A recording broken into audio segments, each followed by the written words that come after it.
Hi all, welcome to கல்வி junction YouTube channel. இன்னைக்கு நம்ம என்ன வீடியோ பார்க்க போறோம்னா, ஏர்போர்ட்ஸ் அத்தாரிட்டி ஆஃப் இந்தியாவிலிருந்து வந்திருக்க நோட்டிஃபிகேஷன் பற்றி தான் பார்க்க போகிறோம். இதில் யாரெல்லாம் அப்ளை பண்ணலாம், என்னென்னலாம் வேகன்சிஸ் வந்திருக்கு, எவ்வளோ போஸ்ட் வந்திருக்கு, ஸோ என்ன சிலபஸ், இதெல்லாம் பற்றி A to Z டீட்டெயில்ஸ் நம்ம இந்த வீடியோவில் பார்க்கலாம். ஸோ வாங்க வீடியோக்குள்ளே போகலாம். ஃபர்ஸ்ட் வந்து நம்ம சதர்ன் ரீஜனுக்கான நோட்டிஃபிகேஷன் தான் நமக்கு வந்து விட்டுருக்காங்க. ஃபர்ஸ்ட் வந்து இதில் யாரெல்லாம் அப்ளை பண்ணலான்னு சொல்லியிருக்காங்க. Domicile of Tamil Nadu, Andhra Pradesh, Telangana, Karnataka, Kerala, Puducherry and Lakshadweep islands இங்கே இருக்கவங்க மட்டும்தான் அப்ளை பண்ண முடியும். ஸோ ஃபர்ஸ்ட் பார்த்தீங்கன்னா என்ன போஸ்ட் நமக்கு விட்டுருக்காங்கன்னா, junior assistant in fire service. இதுக்கு பார்த்தீங்கன்னா மெயினாக நம்ம நோட் பண்ண வேண்டிய விஷயம் என்னென்னா, எக்ஸ் சர்வீஸ் மேன் இருக்கவங்க மட்டும்தான் இதை அப்ளை பண்ண முடியும். வேறு யாருமே வந்து இதை அப்ளை பண்ண முடியாது.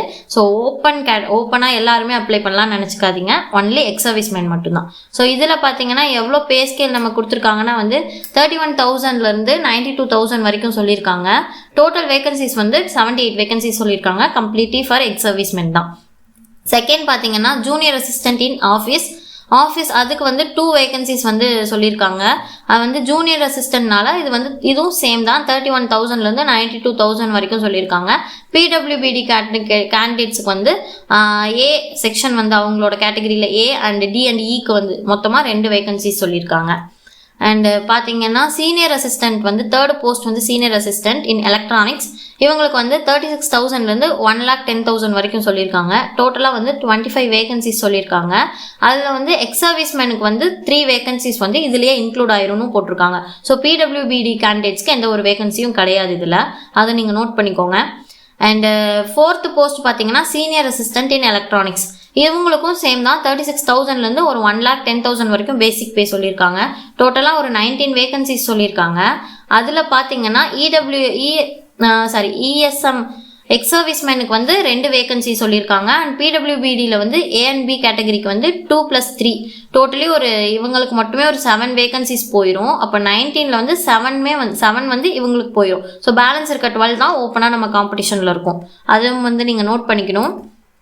ஸோ இப்போ பாருங்கள், அந்த A, B, C and D and Eன்னு சொல்லியிருந்தோம் இல்லையா, அந்த கேட்டகரிஸில் வந்து பிடபிள்யூபிடியிலோட கேண்டிடேட்ஸ்க்கான ரெக்யர்மெண்ட்ஸ் எல்லாம் சொல்லியிருக்காங்க. இதை நீங்கள் வந்து செக் பண்ணி பாருங்கள். அண்டு CBT எக்ஸாமுக்கு வந்து ஒரு 8 சென்டர்ஸ் நமக்கு சொல்லியிருக்காங்க. மெயின்லி நம்ம வந்து தமிழ்நாட்டில் வந்து சென்னை அண்ட் மதுரை இருக்குது. ஸோ இந்த 2 சென்டர் தான் நமக்கு இருக்குது, பார்த்துக்கோங்க. அப்புறம் வந்து இம்பார்ட்டன்ட் டேட்ஸ் நமக்கு சொல்லியிருக்காங்க.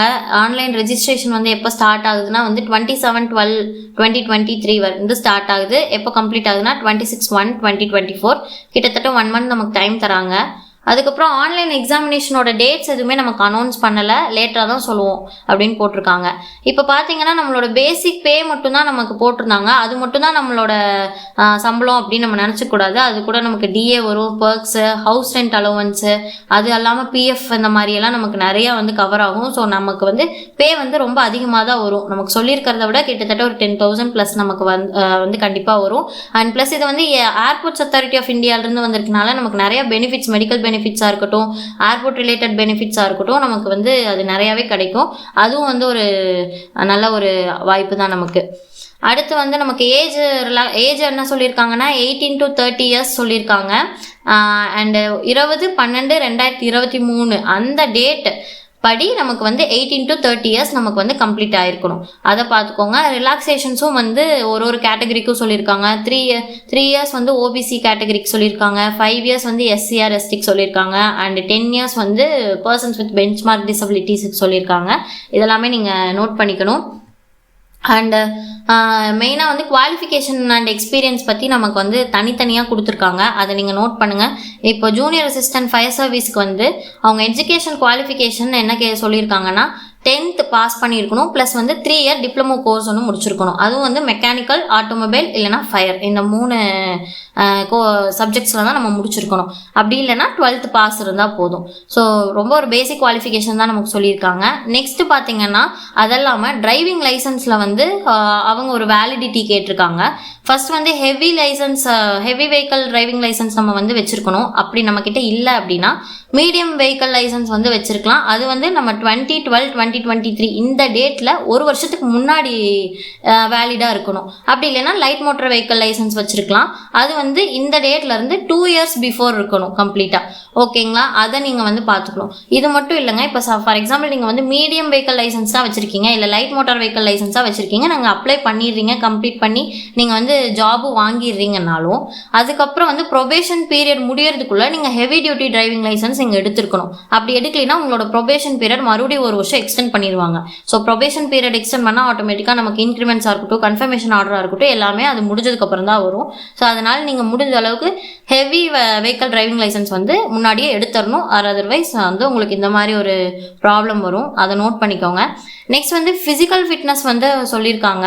அதில் வந்து மெயினாக ஐக்கு அண்டு நம்மளோட வெயிட்டு இதெல்லாமே சொல்லியிருக்காங்க. மேக்ஸிமம் கிளாஸஸ் இருக்க யாருமே வந்து அப்ளை பண்ண முடியாது, அது பார்த்துக்கோங்க. அண்டு வெயிட்டுமே வந்து விமனுக்கும் மென்னுக்கும் தனித்தனியாக அவங்க வந்து சொல்லியிருக்காங்க, அதையும் செக் பண்ணி பார்த்துக்கோங்க. மேக்ஸிமம் இது வந்து எக்ஸ் சர்வீஸ் மென்னுனால எல்லாருக்குமே வந்து இந்த மாதிரி இந்த ஃபிட்னஸ் எல்லாம் இருக்கும், இல்லைனாலும் நீங்கள் செக் பண்ணி பார்த்துக்கோங்க. நெக்ஸ்ட் வந்து ஜூனியர் அசிஸ்டன்ட் ஃபார் ஆஃபீஸ்க்கு வந்து நம்ம ஒரு 2 வேக்கன்ட் இருந்துச்சு இல்லையா, அதில் வந்து education qualification graduate any degree நம்ம அப்ளை பண்ணிக்கலாம்னு சொல்லியிருக்காங்க.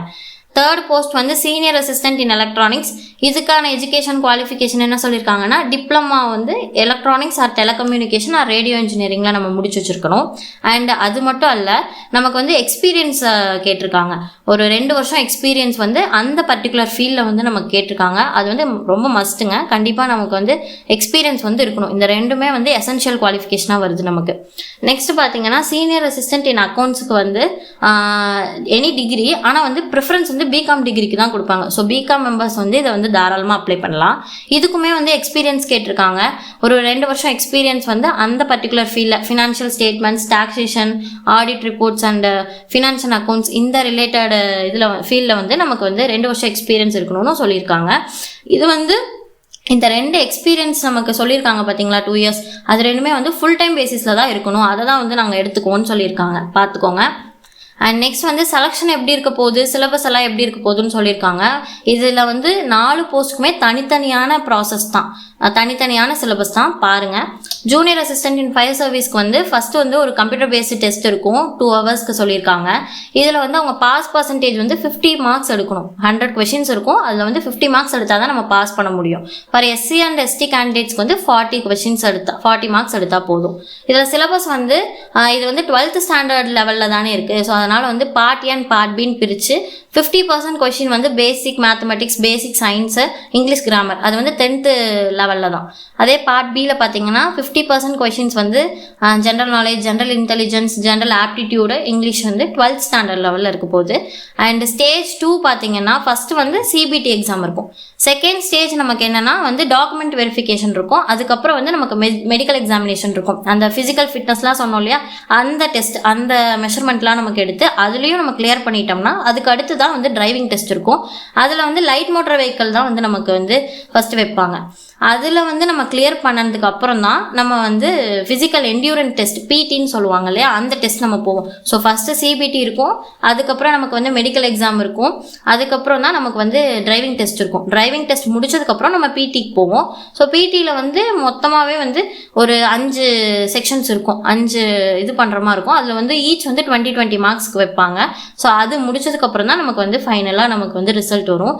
ஸோ பேசிக்காக பார்த்தீங்கன்னா இந்த 5 தனித்தனியாக சொல்லியிருக்காங்களே, 100 metre running, rope climbing, pole climbing, 60 metre running with human dummy, full ladder climbing, இந்த 5 செக்ஷன்லேயுமே வந்து மார்க்ஸோட ஸ்பிட்டப் வந்து நமக்கு கொடுத்துட்டாங்க. எவ்வளோ மார்க்ஸு எவ்வளோ செகண்ட்ஸில் நம்ம முடிக்கணும் அப்படிங்கிறதுமே வந்து ஃபார் மேல், அதுக்கப்புறம் வந்து ஃபார் ஃபீமேல் கேண்டிடேட்ஸ்க்கு வந்து ரெண்டுமே தனித்தனியாக கொடுத்துருக்காங்க. இதையும் நீங்கள் செக் பண்ணிக்கோங்க.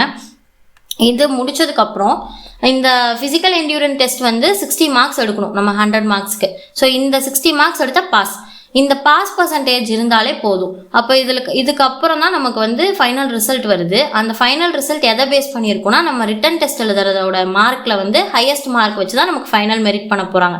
ஸோ இது எப்படி இருக்க போகுதுன்னா, ஃபஸ்ட்டு ஒரு ரிட்டன் டெஸ்ட் இருக்கும், அதுக்கப்புறம் நமக்கு வந்து மெடிக்கல் டெஸ்ட் இருக்கும், அதுக்கப்புறம் வந்து ஒரு டிரைவிங் டெஸ்ட் இருக்கும், அதுக்கப்புறம் வந்து நமக்கு இந்த பிடி இருக்கும். ஸோ இந்த லாஸ்ட் சொன்ன இந்த 3மே வந்து நம்ம பாஸ் பர்சன்டேஜ் எடுத்தால் போதும்.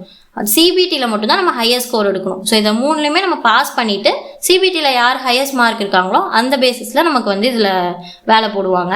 இதில் வந்து மெயினாக வந்து ட்ரைனிங் இருக்கும் ஃபார் 18 வீக்ஸ் சொல்லியிருக்காங்க. அதை நம்ம ரொம்ப வந்து பார்க்கணும். 18 வீக்ஸ்க்கு வந்து 25,000 பர் மந்த்துன்னு சொல்லி நமக்கு பே போடுவாங்க.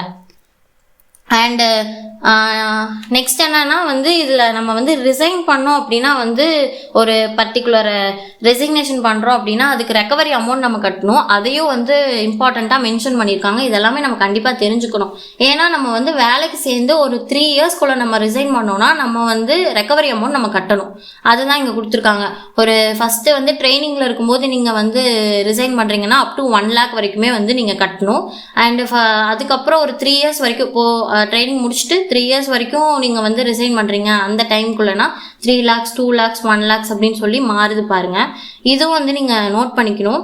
அப்போ வந்து நம்ம ஒரு 3 இயர்ஸ்க்கு மேலே இருந்தால் தான் நம்ம எந்த ஒரு ரெக்கவரி அமௌண்ட்டுமே கட்டாமல் இருக்க முடியும். அதுவும் பார்த்துக்கணும். அண்ட் நெக்ஸ்ட் வந்து ஜூனியர் அசிஸ்டன்ட் ஃபார் ஆஃபீஸ் கொடுத்துருக்காங்க. அதுக்கு வந்து ரிட்டன் எக்ஸாம் இருக்கும் 100 மார்க்ஸ்க்கு. அதுக்கடுத்து ஒரு கம்ப்யூட்டர் லிட்ரஸி டெஸ்ட் வந்து எம்எஸ் ஆஃபீஸில் இருக்குன்னு போட்டிருக்காங்க. ரிட்டன் எக்ஸாமோட மார்க்ஸை மட்டும்தான் நமக்கு வந்து எடுத்துப்பாங்க மெரிட் லிஸ்ட்டுக்கு. ஸோ இந்த கம்ப்யூட்டர் லிட்ரஸி டெஸ்ட்லாம் வந்து நம்ம வந்து பாஸ் பர்சன்டேஜ் எடுத்தாலே போதும், அவ்வளோதான். ஸோ இதுலேயுமே வந்து 50% கொஷின்ஸ் வந்து நம்மளோட பர்டிகுலர் எக்ஸாம் என்ன எஜுகேஷன் குவாலிஃபிகேஷன் ப்ரிஸ்கிரைப் பண்ணியிருக்காங்களோ போஸ்ட்டுக்கு அந்த கொஷின்ஸ் தான் கேட்பாங்க. இன்னொரு 50% வந்து general knowledge, general intelligence, general aptitude and இங்கிலீஷில் இருக்க போது. இதில் வந்து பிடபிள்யூபிடி கேண்டிடேட்ஸ்க்கு வந்து 40 மார்க்ஸ் எடுத்தால் போதும், மினிமம் பாஸ் பர்சன்டேஜ் சொல்லியிருக்காங்க. அண்ட் நெக்ஸ்ட் வந்து சீனியர் அசிஸ்டன்ட் எலக்ட்ரானிக்ஸ்க்கு வந்து ரிட்டன் எக்ஸாம் வந்து 100 மார்க்ஸ் சேம் தான். எல்லாத்துலேயுமே சிபிடி வந்து 100 மார்க்ஸ் இருக்கும். இதில் பாருங்கள் சிலபஸ் வந்து 70% வந்து அந்த பர்டிகுலர் இந்த எலக்ட்ரானிக்ஸ் அந்த ரிலேட்டட் சப்ஜெக்ட்லேருந்து வரும். அண்ட் 30% வந்து general knowledge, general intelligence, apti and இங்கிலீஷ்லேருந்து வரப்போகுது. ஸோ இதுலேயுமே வந்து 50% மார்க் எடுக்கணும் நம்ம பாஸ் பண்ணுறதுக்கு. And for SC ST PWBD கேண்டிடேட்ஸ்க்கு 40% எடுக்கணும். இதுலேயுமே வந்து ட்ரைனிங் போடுவாங்க. 12 வீக்ஸ் ட்ரைனிங் இருக்கும். 25,000 பர் மந்த் வந்து ட்ரைனிங்கில் வந்து நமக்கு சேலரி போடுவாங்க. இதுலேயுமே அந்த சேம் இதுதான் ஃபயர் சர்வீஸ்க்கு என்ன சொல்லியிருந்தாங்களோ சேம் இதே வந்து பாண்ட் ரெக்கவரி அமௌண்ட் நம்ம ரிசைன் பண்ணோன்னா நம்ம வந்து பே பண்ணுற மாதிரி இருக்கும். அதை அடுத்து வந்து சீனியர் அசிஸ்டன்ட் அக்கௌண்ட்ஸில் வந்து சொல்லியிருக்காங்க ரிட்டன் எக்ஸாம் வந்து 100 மார்க்ஸ் தான். இதில் வந்து கம்ப்யூட்டர் லிட்ரஸி டெஸ்ட் இருக்கும். ஸோ இதுலேயுமே வந்து 70% கொஷின்ஸ் வந்து அந்த பர்டிகுலர் போஸ்ட்க்கு என்ன குவாலிஃபிகேஷன் கேட்டிருக்காங்களோ அந்த சப்ஜெக்ட்லேருந்து தான் வரும். 30% கொஷின்ஸ் வந்து ஜென்ரல் நாலேஜ், ஜென்ரல் இன்டெலிஜென்ஸ், ஆப்டி இங்கிலீஷ்லேருந்து வரும். ஸோ இதுலேயுமே 50% எடுத்தால் தான் பாஸு. அதர்ஸ் வந்து 40 எடுக்கலாம். இதில் வந்து அப்ளிகேஷன் ஃபீ பார்த்தீங்கன்னா வந்து 1000 rupees சொல்லியிருக்காங்க. இதில் வந்து யூஆர் ஓபிசி இடபிள்யூஎஸ் கேட்டகரிக்கு மட்டும்தான் 1000 rupees சொல்லியிருக்காங்க. Women, SC ST, ex serviceman, PWBD கேண்டிடேட்ஸுக்கு வந்து எந்த ஒரு ஃபீயும் கிடையாது, அதையும் பார்த்துக்கோங்க. அண்டு இந்த ஒன்ஸ் ஃபீ பே பண்ணிட்டோன்னா எந்த ஒரு ரீஃபண்டுமே பண்ண முடியாது அப்படின்னு போட்டிருக்காங்க. அதையும் நீங்கள் பார்த்துக்கோங்க. ஸோ இவ்வளோ தான் வந்து ஏர்போர்ட் அத்தாரிட்டி ஆஃப் இந்தியாவிலேருந்து வந்திருக்க நோட்டிஃபிகேஷன் பற்றின டீட்டெயில்ஸ். இதுக்கு வந்து அவங்கவுங்களோட குவாலிஃபிகேஷனை பொறுத்து நீங்கள் வந்து இதுக்கு அப்ளை பண்ணிக்கலாம். அவ்வளோதான், இதை பற்றின டீட்டெயில்ஸ் கொடுத்துருக்காங்க. வேறு ஏதாவது உங்களுக்கு வந்து இதை பற்றின டவுட்ஸ் இருந்தாலோ வேறு ஏதாவது குவரிஸ் இருந்தாலும் நீங்கள் வந்து கமெண்ட்ஸில் சொல்லுங்கள். அண்ட் நம்மளோட கல்வி ஜங்ஷன் யூடியூப் சேனலை சப்ஸ்கிரைப் பண்ணிக்கோங்க. தேங்க்யூ.